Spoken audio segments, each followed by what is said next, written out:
Assalamualaikum warahmatullahi wabarakatuh. Kami dari kelompok 3 akan mempresentasikan pembahasan soal dari chapter 11. Kelompok kami beranggotakan saya sendiri Beatrice, lalu ada Nada Yasya, dan juga Linda Lestari. Soalan pertama adalah dari E11.3, komentar seorang analisis keuangan tentang klasifikasi laporan laba rugi sebagai berikut. Kami harus membuang kata luar biasa dan menyerahkannya kepada pengguna untuk memutuskan apakah item sebagai pemogokan akan terulang tahun depan atau tidak, dan untuk memutuskan apakah pengabaian sewa akan terulang atau tidak. Kami membutuhkan pernyataan inklusif tanpa item luar biasa. Biarkan pengguna menerapkan laporan laba rugi untuk tujuan prediksi dengan menghilangkan item yang tidak akan berulang. Tapi biarkan catatan menunjukkan semua peristiwa yang berdampak sebenarnya tidak ada nilai yang tidak dihitung. Pendekatan kinerja operasi saat ini untuk laporan tidak ada gunanya. Saya berpendapat bahwa semuanya relevan dan perlu dimasukkan. Dengan menghilangkan item dari kinerja operasi saat ini, kami menurunkannya ke peran yang lebih rendah. Dengan saya tidak percaya ini benar secara konseptual. Kami menyertakan segalanya untuk mengevaluasi manajemen dan memperkirakan pendapatan dengan lebih baik. Pengguna secara individu dapat memutuskan manfaat penghapusan inventaris atau penjualan yang direncanakan atau pengabaian pabrik. Kedua item tersebut layak mempengaruhi pendapatan secara negatif karena mencerminkan kinerja manajemen. Kedua item tersebut dapat dikecualikan oleh pengguna dalam memperkirakan penghasilan. Sistem saat ini menghasilkan penyalahgunaan, bahkan gempa bumi adalah bagian dari gambaran itu. Pengabaian sewa berulang dalam industri minyak. Tidak ada orang yang cukup bijak untuk memutuskan simpul Gordian dalam masalah ini. Dengan memilih apa yang luar biasa, berulang, khas, atau biasa. Lalu yang dibutuhkan adalah, yang pertama, jelaskan pandangan Anda tentang pernyataan ini. Apa pendapat Anda tentang bagaimana item luar biasa harus dilaporkan? Lalu yang kedua, diskusikan bagaimana pos luar biasa harus diperlakukan dalam analisis keuangan. Lalu solusinya adalah, yang pertama, banyak pandangan yang berlaku tentang bagaimana item luar biasa itu harus disajikan. Mereka berbeda dengan konsepsi yang berbeda mengenai tujuan laporan laba rugi dan tujuan analisis laporan keuangan. Pada dasarnya, pembuat laporan laba rugi harus menyadari bahwa mereka memiliki khalayak yang bervariasi dan yang terbaik adalah memberi semua informasi yang mungkin dibutuhkan pembaca untuk sampai pada angka pendapatan yang disesuaikan untuk tujuannya sendiri. Penunjukan item untung atau rugi sebagai item luar biasa membawa serta pesan interpretatif. Akibatnya, hanya dalam kasus yang relatif jarang terjadi ketika suatu item tidak beroperasi dan tidak berulang, mungkin penunjukannya sebagai luar biasa. Berdasarkan pengetahuan langsung pembuat tentang keadaan hadir, berguna bagi pengguna laporan keuangan. Penyajian item luar biasa memiliki banyak pendapat. Setiap pendapat didasarkan pada konsepsi yang berbeda untuk tujuan laporan laba rugi dan analisis laporan keuangan. Dengan demikian, harus diakui oleh pembuat laporan laba rugi bahwa audiens mereka penuh dengan variasi pengguna dan bahwa semua informasi harus diberikan kepada pengguna sehingga mereka dapat menyesuaikan angka pendapatan sesuai kebutuhan mereka dan interpretasi yang dibangun dapat abstain. Dengan demikian, menetapkan item dalam laporan laba rugi sebagai luar biasa akan memberikan pesan yang interpretatif. Oleh karena itu, suatu item harus dikategorikan sebagai luar biasa hanya jika suatu item tidak beroperasi dan juga tidak berulang. Hanya dalam kasus seperti itu, ini berguna bagi pengguna.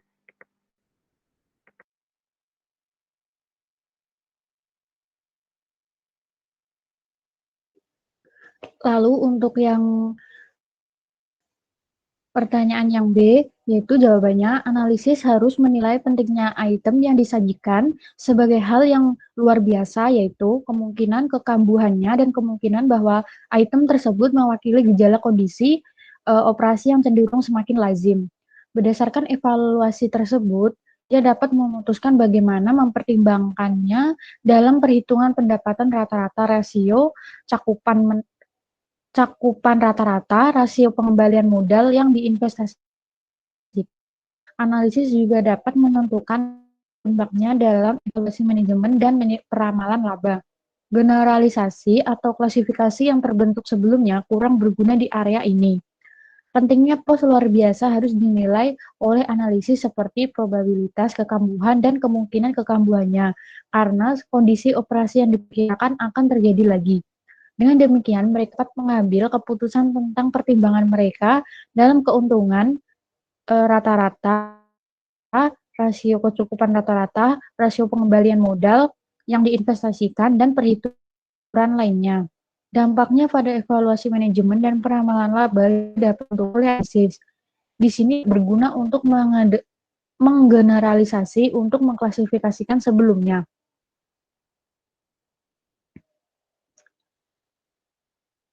Next.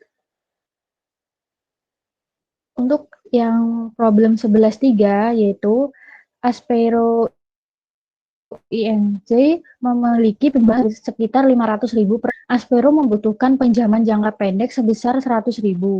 Untuk membiayai kebutuhan modal kerjanya, dua bank sedang mempertimbangkan permintaan pinjaman Aspero, tetapi masing-masing bank mensyaratkan persyaratan minimum tertentu dipenuhi.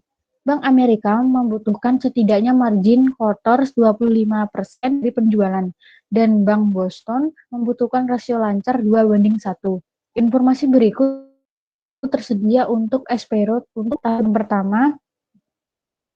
Retur dan tunjangan penjualan adalah 10% dari penjual. Retur dan tunjangan pembelian adalah 2% dari pembelian. Diskon jualan adalah 2% dari penjualan. Diskon pembelian adalah 1% dari pembelian. Lalu persediaan akhir adalah 138 dolar. 138 ribu dolar. Lalu kas adalah 10% dari piutang usaha. Jangka waktu kredit untuk pelanggan Aspero adalah 45 hari. Jangka waktu kredit yang diterima Aspero dari pemasukannya adalah 90 hari. Pembelian untuk tahun ini adalah 400.000 dolar.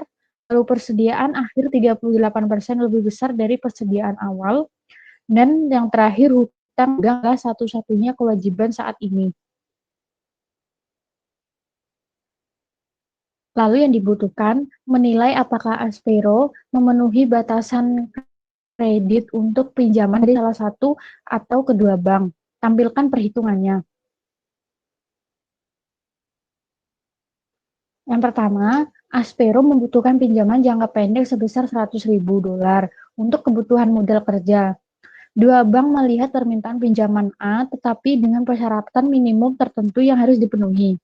Bank of A membutuhkan setidaknya margin kotor 25% dari penjualan dan Bank of B membutuhkan rasio lancar 2:1. Berdasarkan informasi yang diberikan, kami perlu menghitung margin keuntungan penjualan untuk Bank A bekerja sebagai berikut. Gross sales-nya itu 500.000, untuk less sales returns itu 10% dikali 500.000, jadi totalnya 50.000. Untuk sales diskonnya 2% kali 500.000, jadi 10.000. Salesnya totalnya 440.000. Untuk COGS-nya, inventory-nya itu 138.000 dibagi 1.000, purchase-nya 400.000. Untuk less purchase return itu 2% kali 400.000, yaitu 8.000. Purchase diskonnya 1% kali 400.000, jadi totalnya 4.000. Ending inventory-nya 138.000, jadi COGS-nya 350.000. Jadi total gross profit-nya itu 90.000. Terus buat hitung gross margin percentage-nya itu dari gross margin 90.000 dibagi net sales-nya 440.000. Jadi gross margin percentage-nya itu 20,45%. Bank A mensyaratkan margin kotor minimal 25% atas penjualan, tetapi sesuai dengan margin kotor kerja di atas adalah 20,45%, maka Bank A akan menolak pengajuan pinjaman jangka pendek karena kondisi margin kotor tidak terpenuhi. Berdasarkan informasi yang diberikan, kami perlu menghitung rasio saat ini untuk Bank B bekerja sebagai berikut. Current asset ada cash 5.500, account receivable 55.000, dari 440.000 dikali 45 per 360, ending inventory-nya 138.000, jadi total current asset-nya 198.500. Untuk current liabilities-nya ada accounts payable sebesar 97.000 dari 388.000 dikali 90 per 360. Jadi total current liabilities-nya 97.000. Untuk menghitung rasio lancar, kita perlu menentukan aset lancar dan kewajiban lancar sebagai berikut. Current rasio, rumusnya itu current asset per current liabilities. Jadi 198.500 dibagi 97.000, dapat hasilnya 2,05.